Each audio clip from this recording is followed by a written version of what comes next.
जैसे प्रदोष के दिन, प्रदोष काल में जलाया गया दीप, प्रज्वलित करा गया दीप 5 स्थान पर फल देता है। कितने स्थान पर फल देता है? 5 स्थान पर। आप में से कितने लोग हैं जो प्रदोष के दिन दीप लगाने मंदिर जाते हैं या शंकर जी के मंदिर पहुंचते हैं? बहुत बहुत प्रणाम आपको, साधुता जानना चाहिए।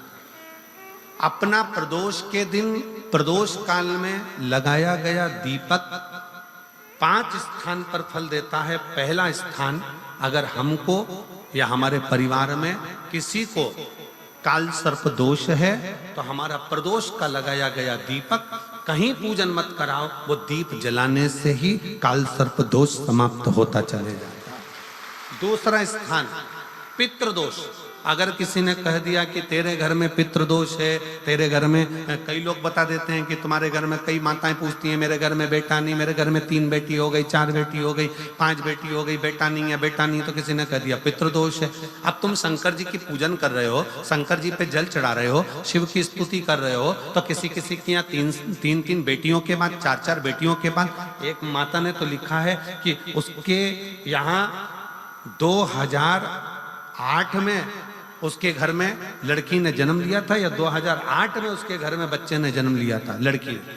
उसके बाद फिर लड़की ने जन्म लिया और उसके बाद उसके घर में कोई पुत्र का योग नहीं बना। तब उसने प्रदोष के समय पर शाम को दिया लगाना प्रारंभ करा और 2008 में बच्ची जन्मी थी और अब 2024 में उसके घर में लड़के ने जन्म लिया।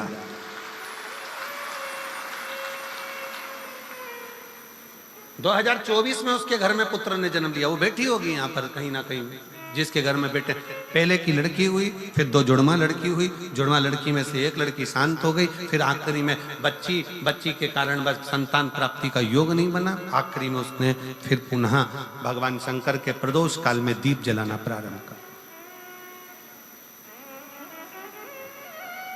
कहीं बैठी हो तो हाथ हिला सकती हैं, अगर कहीं बैठी हो। कितना कितना विचित्र कर्म है, जरा विचार करिएगा कि प्रदोष काल का लगाया गया दीपक, प्रदोष काल, प्रदोष के दिन, प्रदोष काल का जो दीपदान होता है वो सरल नहीं होता, वो सहज नहीं होता। 5 स्थान की पूर्ति करता है। पहला, जम के बोलो, पहला स्थान किस चीज के लिए? काल सर्पदोष के लिए। दूसरा, पितृदोष। कैसा भी तुम्हें कोई पितृदोष बता दे, कितना भी तुमसे कोई कह दे कि तेरे घर में पितृ का दोष है, तेरे घर में ये दोष है, अगर आप प्रदोष के दिन, प्रदोष काल में, अर्थात सूर्य अस्त के समय के 2:45 तक का जो समय होता है, 2 घंटे के समय का, उसके अंतर्गत अगर आप प्रदोष काल के समय में भगवान शंकर को दीप लगाने के लिए अगर पहुंचे हो तो वो आपको फल देगा ही, पितृ दोष का निवारण होगा ही। चाहे तुम कुछ करो चाहे मत करो, वो पितृ की शांति करा दे। दूसरे नंबर पर है पितृदोष। तीसरे नंबर पर है वास्तु दोष। हमारे घर का, अब एक बहुत सावधानी से श्रवण करने वाला विषय है।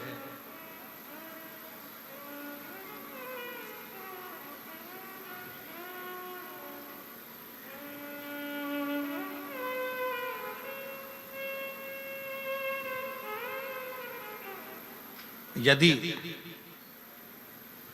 वंश की वृद्धि नहीं है,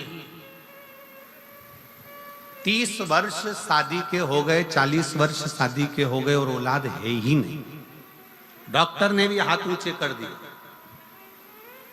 टेस्ट पे भी करवाया, IVF करवाया, सब कुछ तुमने करवा लिया, तो भी औलाद नहीं है, तब आखिरी में एक काम चालू करो।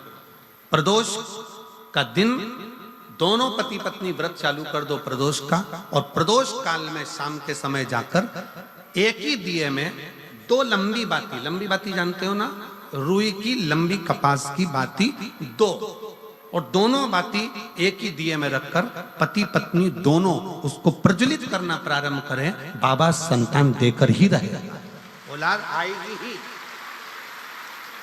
दीप की जो बाती में अंतर आ जाता है, एक गोल बाती में और लंबी बाती में अंतर आता है, बहुत अंतर आता है। पितरों के लिए गोल बाती का प्रयोग बहुत कम होता है महाराज। देवी जी के लिए, माता रानी के लिए, जगत जननी के लिए गोल बाती का प्रयोग बहुत कम होता है महाराज। ध्यान रखिएगा। एक पितृ के लिए, एक जगत जननी जगदम्बा दुर्गा भवानी के लिए गोल बाती का प्रयोग कम होता है, लंबी बाती का प्रयोग ज्यादा होता है। क्यों? क्योंकि हमारे घर की कुल देवी और हमारे घर के पितर हमारे वंश की वृद्धि करें, इसलिए लंबी बाती रखी जाती है, जिससे हमारा वंश बहुत लंबा चले, बहुत उन्नति की ओर बढ़े, इसलिए लंबी बाती का प्रयोग किया। शिव महापुराण की कथा कहती है 5 जगह पर हमारा जलाया गया एक दीप जो प्रदोष के दिन प्रदोष काल में लगाया जाता है, 5 जगह पर भारी पड़ता है। पहले नंबर पर जम के बोलते जाओ, काल सर्पदोष। दूसरे नंबर पर पितृदोष। तीसरे नंबर पर घर का वास्तु दोष। हमारे घर में कितना भी वास्तु दोष है, कोई ने कह दिया यहाँ बाथरूम नहीं बनना थी, यहाँ पर शौचालय नहीं बनना था, यहाँ सीढ़ी नहीं बनना थी, वो सीढ़ी वहां बनना थी, ये सीढ़ी वहां बनना थी। तुम पूरा घर तुड़वा के देख लो, उसके बाद में जैसा वास्तु वाले हैं वैसा करा कर देख लो, उसके बाद भी तुमको शांति नहीं मिले तो समझ लेना कि तुम्हारे घर में अब वास्तु दोष तो तुमने दिखाकर समाप्त कर लिया, फिर भी वो समाप्त नहीं हो रहा, तो प्रदोष काल का लगाया गया प्रदोष के समय का दिया आखिरी में वास्तु दोष को भी समाप्त कर देता है और उसमें भी फल प्रदान करता है। काल सर्प दोष, पितृदोष, वास्तु दोष। चौथे नंबर पर 1 रुपया कमाया, 1.25 रुपये खर्च हुआ, पैसा आया गया। ये चौथे नंबर का व्यापार में थोड़े दिन दुकान अच्छी चली, थोड़े दिन बैठ गए, थोड़े दिन काम चला, थोड़े दिन बैठ गए, गाड़ी चली थोड़े दिन फिर बैठ गए, अर्थात हमारी फैक्ट्री थोड़े दिन चली फिर बैठ गए, कहीं ना कहीं तकलीफ, थोड़े दिन खाते थोड़े दिन रोते वाला चल रहा है। तो प्रदोष काल का, प्रदोष के समय का दिया इस दुख को समाप्त कर कर रेगुलर एक जैसी सांझी, एक जैसी लक्ष्मी की वृद्धि करते चले जाए, प्रदोष काल का। और 5वें नंबर का प्रदोष काल का दिया, प्रदोष समय का दिया 5वें नंबर पर रोग का निवारण करता,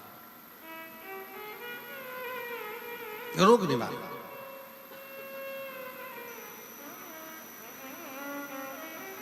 ये 5 स्थान जो बताए गए हैं प्रदोष काल के दिन, प्रदोष के दिन दीप प्रज्वलन के। और अब की बार की जो शिवरात्रि आ रही है, बाबा देव अधिदेव महादेव की बड़ी कृपा है उस पर, बहुत करुणा।